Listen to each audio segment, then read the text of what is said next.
Welcome, dear friends, to the enchanting world of words, the Millennium Library. Here, memories take us back to warm nights where grandmothers and mothers wove the most wonderful tales. Our only wish now is for you to listen, to dive deep into the heart of the stories that shaped our minds and souls. We have embarked on this unique project, the Millennium Library, to gather for you a treasure trove of timeless novels and stories, and present them to you with voices full of warmth and sweetness. It is a legacy we are creating together between humanity and artificial intelligence to remain a testament to the power of words and the magic of storytelling throughout the ages. We hope you find in it what delights your souls and enriches your imagination. If this work touches your hearts, we would be delighted if you share it with your loved ones. And remember, your support lies in liking this segment and leaving your comments which illuminate our path. We are here to grow by you and with you. With sincere regards from the Millennium Library.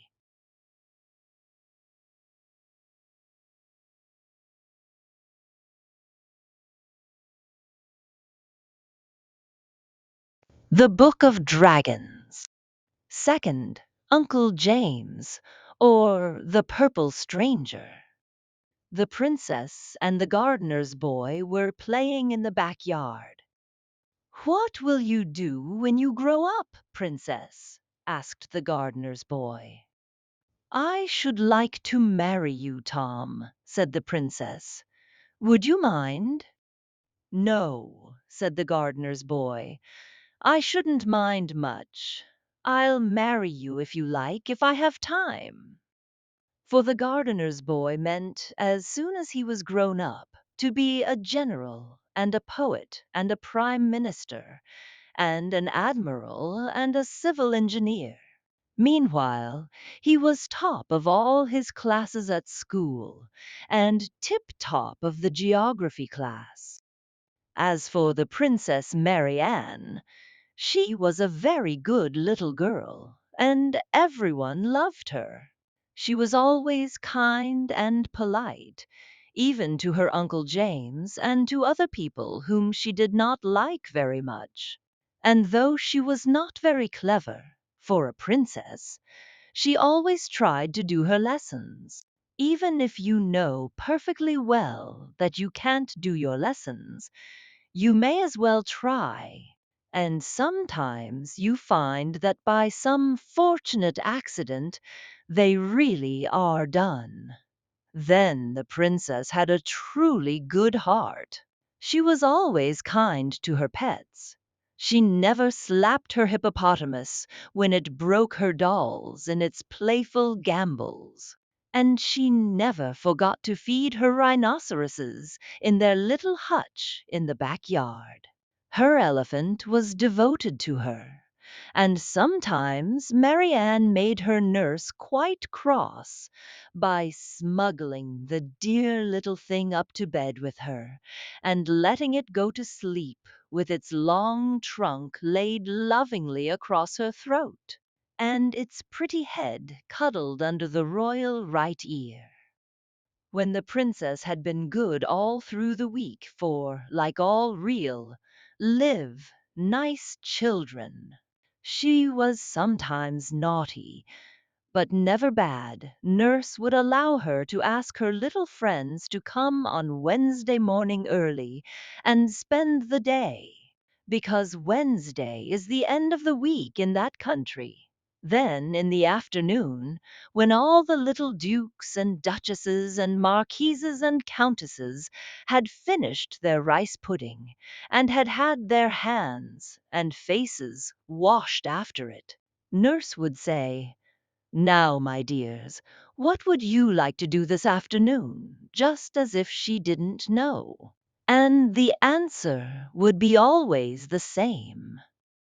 Oh, do let's go to the zoological gardens and ride on the big guinea pig and feed the rabbits and hear the dormouse asleep. So their pinafores were taken off, and they all went to the zoological gardens, where 20 of them could ride at a time on the guinea pig, and where even the little ones could feed the great rabbits if some grown up person were kind enough to lift them up for the purpose. There always was some such person, because in Rotundia everybody was kind except one. Now that you have read as far as this, you know, of course, that the kingdom of Rotundia was a very remarkable place. And if you are a thoughtful child, as of course you are, you will not need me to tell you what was the most remarkable thing about it.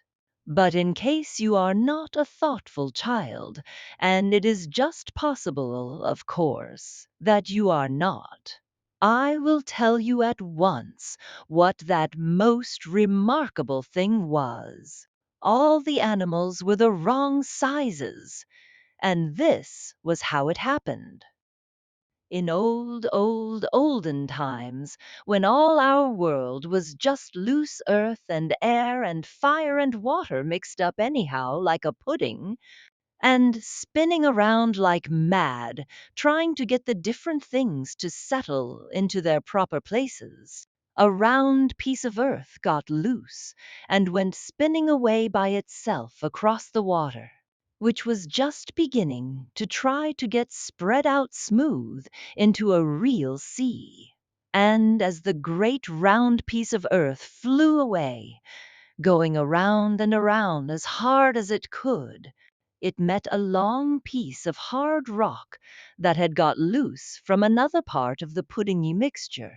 And the rock was so hard and was going so fast that it ran its point through the round piece of earth and stuck out on the other side of it, so that the two together were like a very, very much too big spinning top.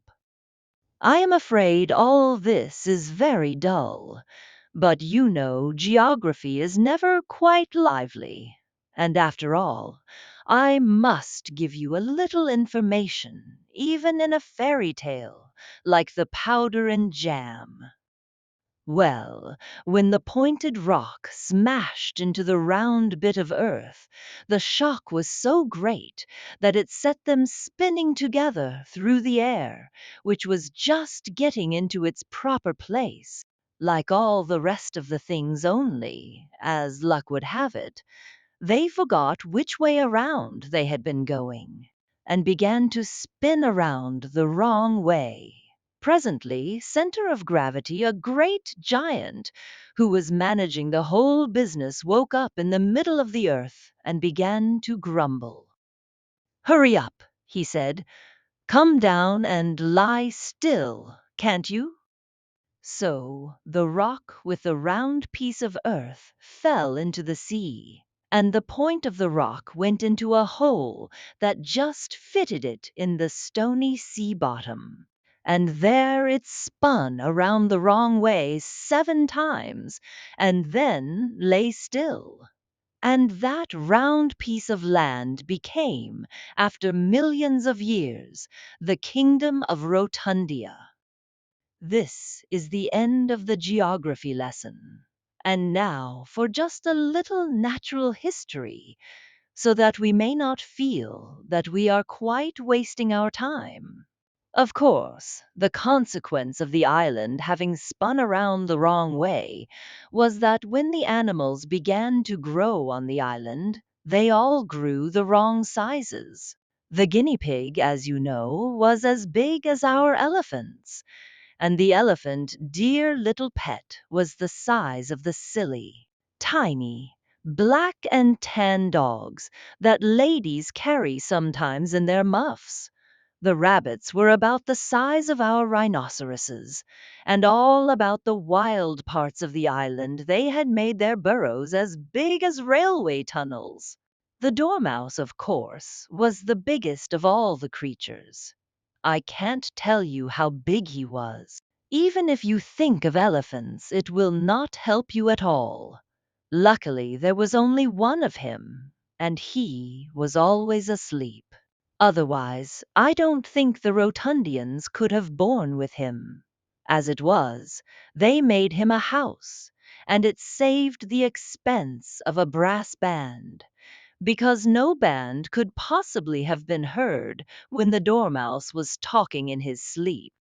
The men and women and children in this wonderful island were quite the right size, because their ancestors had come over with the conqueror long after the island had settled down and the animals grown on it. Now, the natural history lesson is over, and if you have been attending, you know more about Rotundia than anyone there did, except three people: the Lord Chief Schoolmaster, the princess's uncle who was a magician and knew everything without learning it, and Tom, the gardener's son.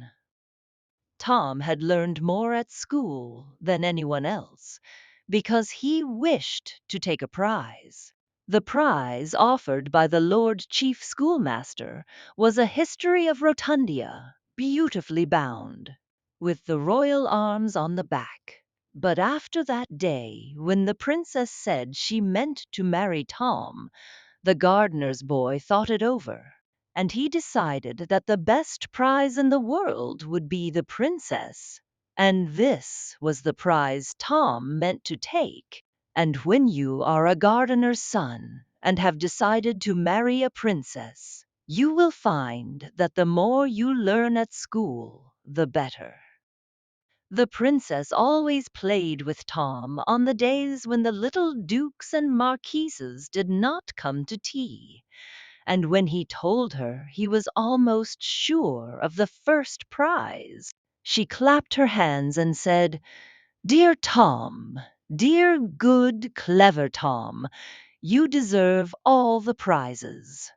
And I will give you my pet elephant, and you can keep him till we're married." The pet elephant was called Fido, and the gardener's son took him away in his coat pocket. He was the dearest little elephant you ever saw, about 6 inches long. But he was very, very wise. He could not have been wiser if he had been a mile high. He lay down comfortably in Tom's pocket, and when Tom put in his hand, Fido curled his little trunk around Tom's fingers with an affectionate confidence that made the boy's heart warm to his new little pet. What with the elephant, and the princess's affection, and the knowledge that the very next day he would receive the history of Rotundia, beautifully bound, with the royal arms on the cover, Tom could hardly sleep a wink. And besides, the dog did bark so terribly. There was only one dog in Rotundia. The kingdom could not afford to keep more than one. He was a Mexican lapdog, of the kind that in most parts of the world only measures 7 inches, from the end of his dear nose to the tip of his darling tail. But in Rotundia, he was bigger than I can possibly expect you to believe. And when he barked, his bark was so large that it filled up all the night and left no room for sleep or dreams or polite conversation or anything else at all. He never barked at things that went on in the island. He was too large-minded for that. But when ships went blundering by in the dark, tumbling over the rocks at the end of the island, he would bark once or twice, just to let the ships know that they couldn't come playing about there just as they liked. But on this particular night he barked and barked and barked, and the princess said, "Oh dear, oh dear, I wish he wouldn't. I am so sleepy."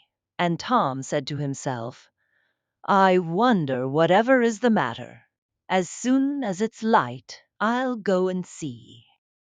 So when it began to be pretty pink and yellow daylight, Tom got up and went out. And all the time the Mexican lapdog barked so that the houses shook, and the tiles on the roof of the palace rattled like milk cans in a cart whose horses frisked. "I'll go to the pillar," thought Tom, as he went through the town. The pillar, of course, was the top of the piece of rock that had stuck itself through Rotundia millions of years before, and made it spin around the wrong way.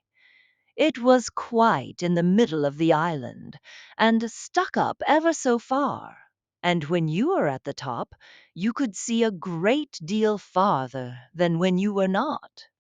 As Tom went out from the town and across the downs, he thought what a pretty sight it was to see the rabbits in the bright, dewy morning frisking with their young ones by the mouths of their burrows. He did not go very near the rabbits, of course, because when a rabbit of that size is at play, it does not always look where it is going, and it might easily have crushed Tom with its foot, and then it would have been very sorry afterward. And Tom was a kind boy, and would not have liked to make even a rabbit unhappy. Earwigs in our country often get out of the way when they think you are going to walk on them. They too have kind hearts, and they would not like you to be sorry afterward. So Tom went on, looking at the rabbits and watching the morning grow more and more red and golden. And the Mexican lapdog barked all the time, till the church bells tinkled and the chimney of the apple factory rocked again. But when Tom got to the pillar, he saw that he would not need to climb to the top to find out what the dog was barking at. For there, by the pillar, lay a very large purple dragon. His wings were like old purple umbrellas that have been very much rained on, and his head was large and bald, like the top of a purple toadstool, and his tail, which was purple too, was very, very, very long and thin and tight, like the lash of a carriage whip. It was licking one of its purple umbrella-y wings, and every now and then it moaned and leaned its head back against the rocky pillar as though it felt faint. Tom saw at once what had happened. A flight of purple dragons must have crossed the island in the night, and this poor one must have knocked its wing and broken it against the pillar. Everyone is kind to everyone in Rotundia, and Tom was not afraid of the dragon, although he had never spoken to one before. He had often watched them flying across the sea, but he had never expected to get to know one personally. So now he said, "I am afraid you don't feel quite well." The dragon shook his large purple head. He could not speak, but like all other animals, he could understand well enough when he liked. "Can I get you anything?" asked Tom politely. The dragon opened his purple eyes with an inquiring smile. "A bun or two, now," said Tom coaxingly. "There's a beautiful bun tree quite close." The dragon opened a great purple mouth and licked his purple lips. So Tom ran and shook the bun tree, and soon came back with an armful of fresh currant buns. And as he came, he picked a few of the Bath kind, which grow on the low bushes near the pillar. Because, of course, Another consequence of the islands having spun the wrong way is that all the things we have to make buns and cakes and shortbread grow on trees and bushes. But in Rotundia, they have to make their cauliflowers and cabbages and carrots and apples and onions, just as our cooks make puddings and turnovers. Tom gave all the buns to the dragon, saying, "Here, try to eat a little. You'll soon feel better then." The dragon ate up the buns, nodded rather ungraciously, and began to lick his wing again. So Tom left him and went back to the town with the news, and everyone was so excited at a real live dragon's being on the island, a thing that had never happened before, that they all went out to look at it, instead of going to the prize giving, and the Lord Chief Schoolmaster went with the rest. Now, he had Tom's prize, the History of Rotundia, in his pocket, the one bound in calf, with the royal arms on the cover, and it happened to drop out, and the dragon ate it. So Tom never got the prize after all. But the dragon, when he had gotten it, did not like it. "Perhaps it's all for the best," said Tom. "I might not have liked that prize either, if I had gotten it." It happened to be a Wednesday, so when the princess's friends were asked what they would like to do, all the little dukes and marquises and earls said, "Let's go and see the dragon." But the little duchesses and marchionesses and countesses said they were afraid. Then Princess Mary Ann spoke up royally and said, "Don't be silly, because it's only in fairy stories and histories of England and things like that that people are unkind and want to hurt each other. In Rotundia, everyone is kind, and no one has anything to be afraid of, unless they're naughty. And then we know it's for our own good. Let's all go and see the dragon.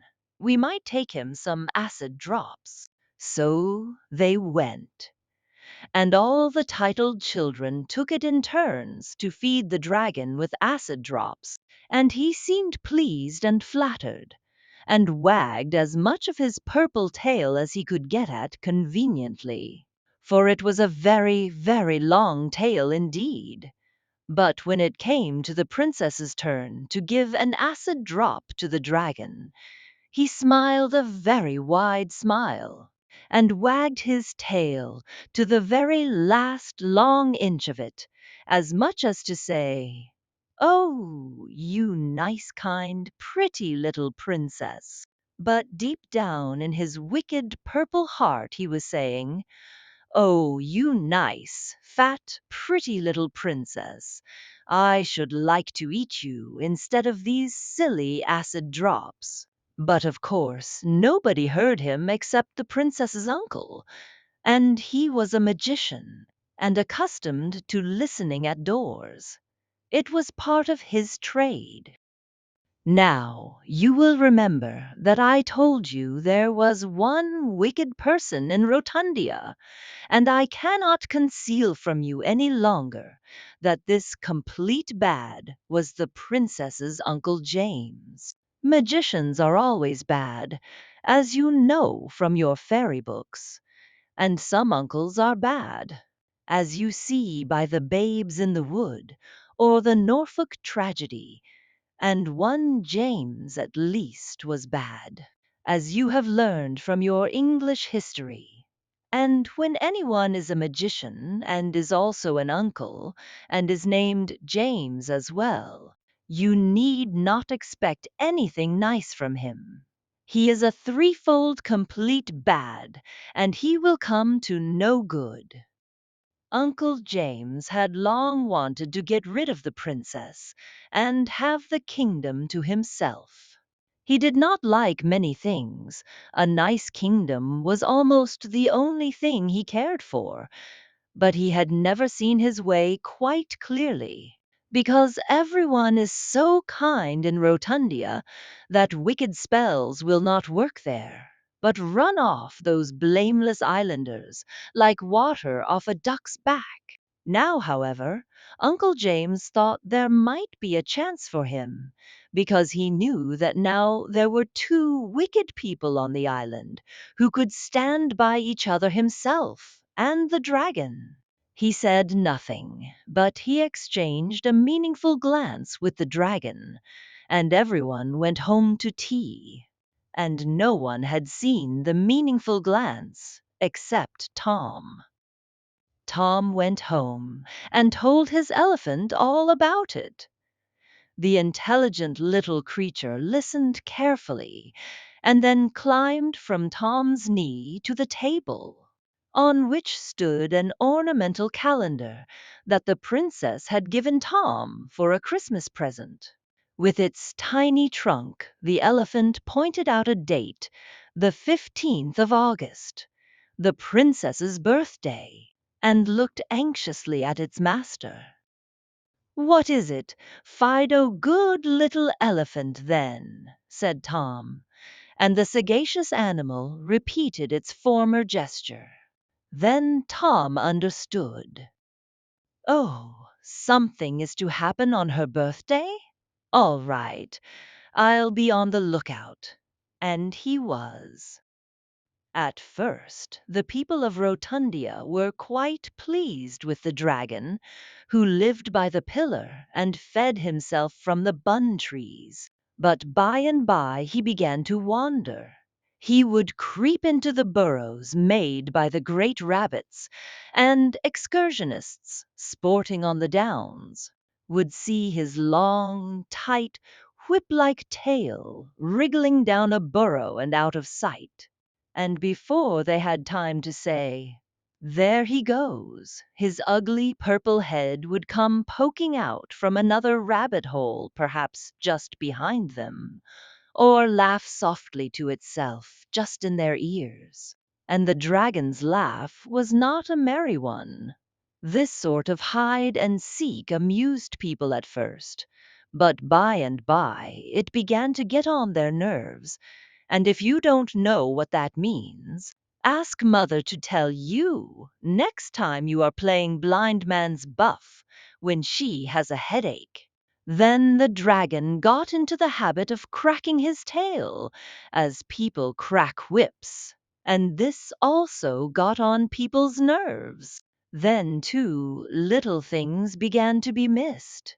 And you know how unpleasant that is, even in a private school, and in a public kingdom it is, of course, much worse.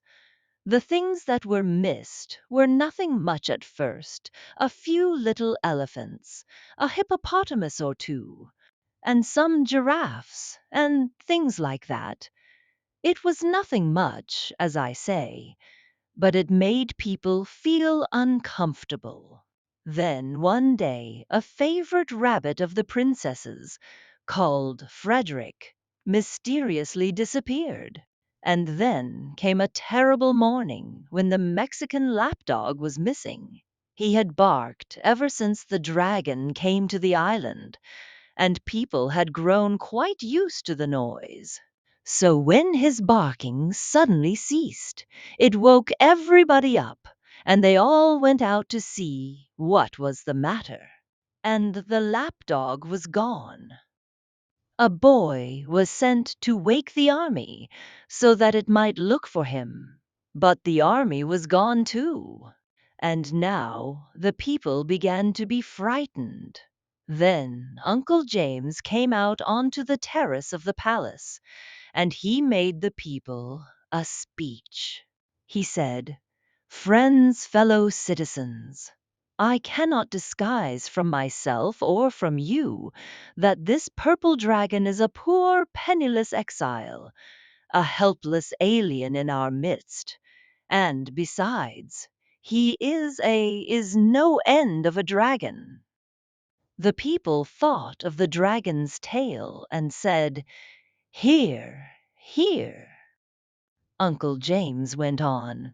"Something has happened to a gentle and defenseless member of our community. We don't know what has happened." Everyone thought of the rabbit named Frederick and groaned. "The defenses of our country have been swallowed up," said Uncle James.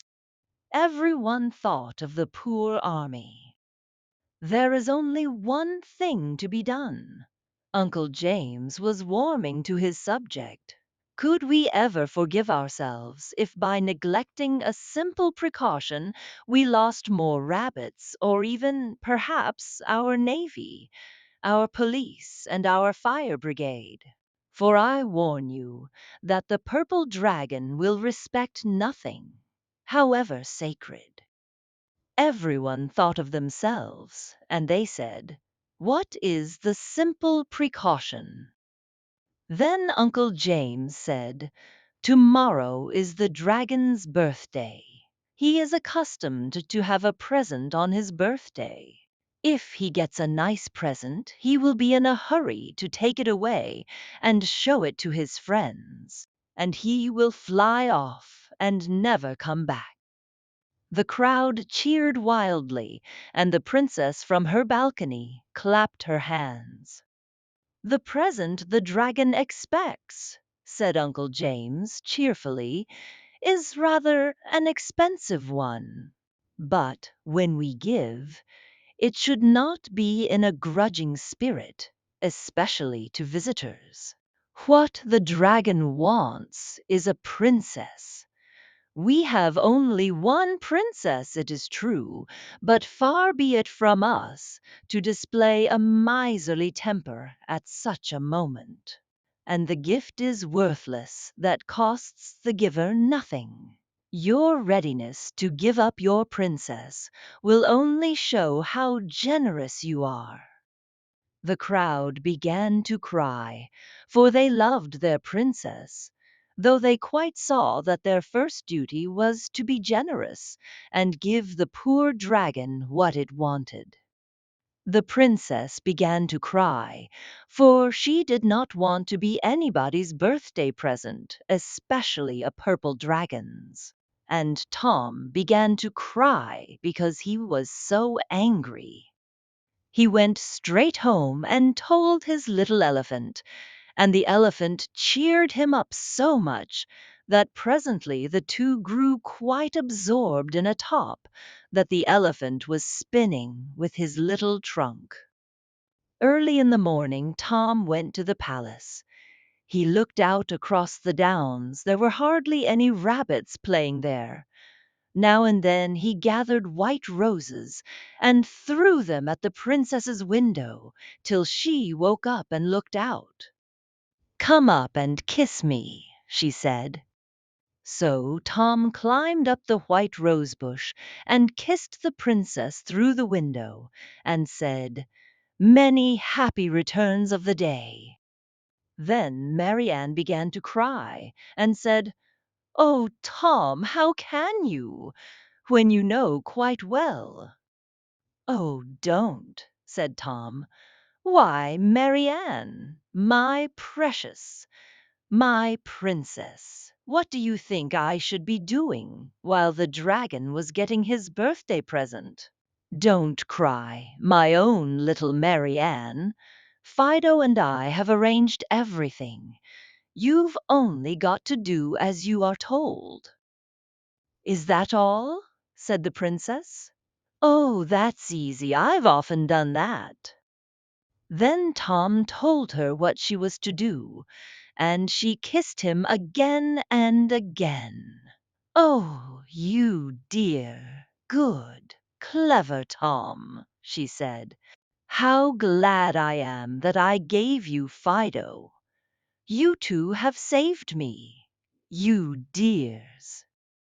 The next morning Uncle James put on his best coat and hat, and the vest with the gold snakes on it. He was a magician. and he had a bright taste in vests, and he called with a cab to take the princess out. "Come, little birthday present," he said tenderly.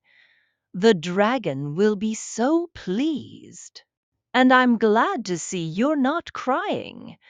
You know, my child, we cannot begin too young to learn to think of the happiness of others rather than our own. I should not like my dear little niece to be selfish, or to wish to deny a trivial pleasure to a poor, sick dragon, far from his home and friends." The princess said she would try not to be selfish. Presently the cab drew up near the pillar, and there was the dragon, his ugly purple head shining in the sun, and his ugly purple mouth half open. Uncle James said, "Good morning, sir. We have brought you a small present for your birthday. We do not like to let such an anniversary go by without some suitable testimonial, especially to one who is a stranger in our midst. Our means are small, but our hearts are large.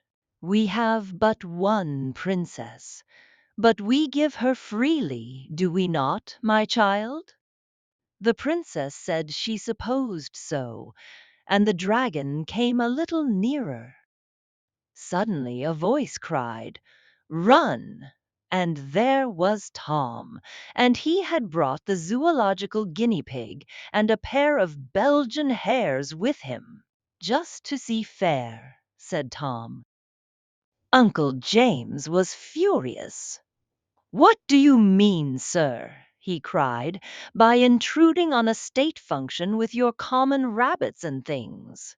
Go away, naughty little boy, and play with them somewhere else."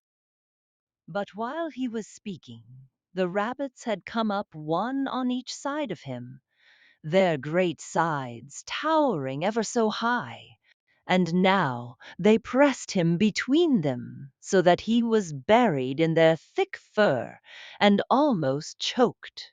The princess, meantime, had run to the other side of the pillar and was peeping around it to see what was going on. A crowd had followed the cab out of the town. Now they reached the scene of the state function, and they all cried out, "Fair play, play fair!" We can't go back on our word like this. Give a thing and take a thing? Why, it's never done.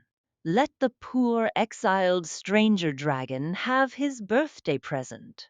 And they tried to get at Tom, but the guinea pig stood in the way. "Yes," Tom cried, "fair play is a jewel, and your helpless exile shall have the princess, if he can catch her. Now then, Marianne." Marianne looked around the big pillar and called to the dragon, "Bo, you can't catch me," and began to run as fast as ever she could, and the dragon ran after her. When the princess had run a half mile, she stopped, dodged around a tree, and ran back to the pillar and around it, and the dragon after her. You see, he was so long he could not turn as quickly as she could. Around and around the pillar ran the princess. The first time she ran around a long way from the pillar, and then nearer and nearer with the dragon after her all the time, and he was so busy trying to catch her that he never noticed that Tom had tied the very end of his long, tight, whipcordy tail to the rock, so that the more the dragon ran around, the more times he twisted his tail around the pillar. It was exactly like winding a top, only the peg was the pillar, and the dragon's tails was the string. And the magician was safe between the Belgian hares, and couldn't see anything but darkness, or do anything but choke. When the dragon was wound onto the pillar as much as he possibly could be, and as tight like cotton on a reel, the princess stopped running, and though she had very little breath left, she managed to say, "Yah, who's won now?" This annoyed the dragon so much that he put out all his strength, spread his great purple wings, and tried to fly at her. Of course, this pulled his tail, and pulled it very hard, so hard that as he pulled, the tail had to come, and the pillar had to come around with the tail, and the island had to come around with the pillar. And in another minute the tail was loose, and the island was spinning around exactly like a top. It spun so fast that everyone fell flat on their faces and held on tight to themselves because they felt something was going to happen. All but the magician, who was choking between the Belgian hares and felt nothing but fur and fury. And something did happen. The dragon had sent the kingdom of Rotundia spinning the way it ought to have gone at the beginning of the world, and as it spun around, all the animals began to change sizes. The guinea pigs got small, and the elephants got big, and the men and women and children would have changed sizes too, if they had not had the sense to hold on to themselves very tight indeed with both hands, which, of course, the animals could not be expected to know how to do.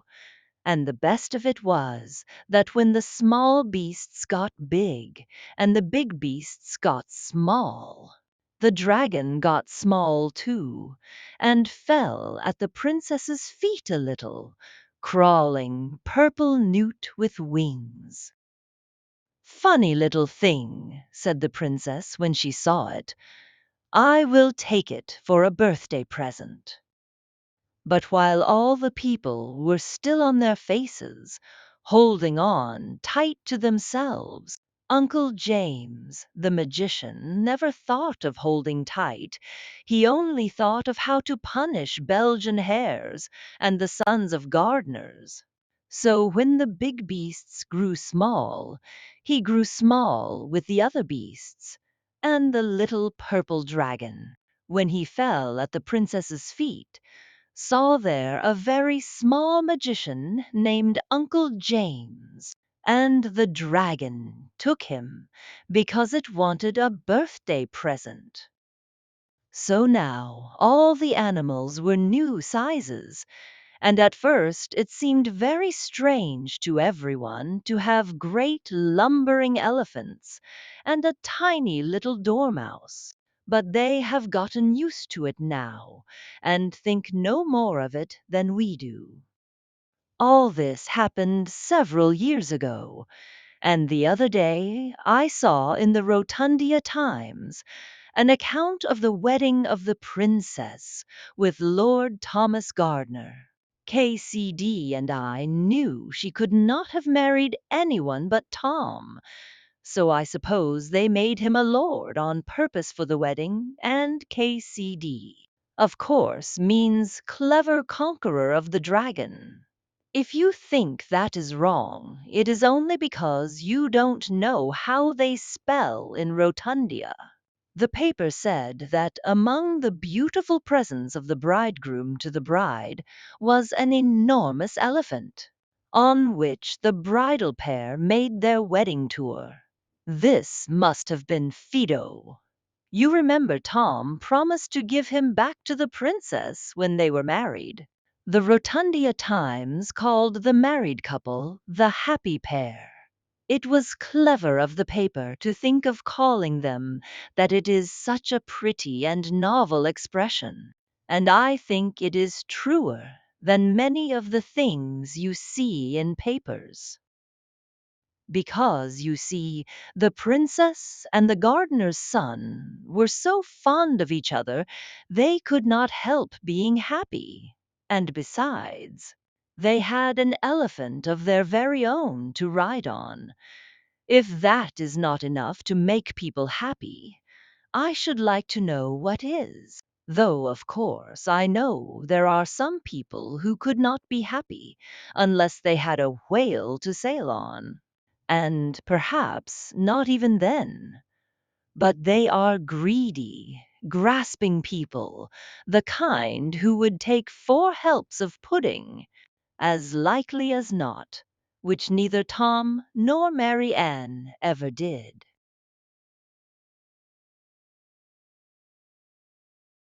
Conclusion of our journey. And so we reach the conclusion of our journey for today, within the unending worlds of words and the never folding pages of knowledge. We have spent an enjoyable and beneficial time together within the embrace of Millennium Library, where voices meet tales and a new cultural legacy is forged. We hope you have enjoyed every moment and delved deeply into the dimensions of the story or novel we presented to you. Always remember that this grand edifice, Millennium Library, is the result of a unique collaboration between human creativity and the profound depth of artificial intelligence. Our goal is to enrich your ears and minds with the treasures of world literature and to make knowledge accessible to everyone, while preserving the ownership rights of Millennium Library for this distinctive production. Don't forget to follow us and activate the notification bell to receive all new content. And share this podcast with everyone around you, for knowledge is light, and together we illuminate the paths. Until we meet again in a future episode and a new literary adventure, may you be in the care and keeping of Allah, and within the realm of immortal words. Millennium Library, where tales are embodied, knowledge is narrated, and creativity is immortalized.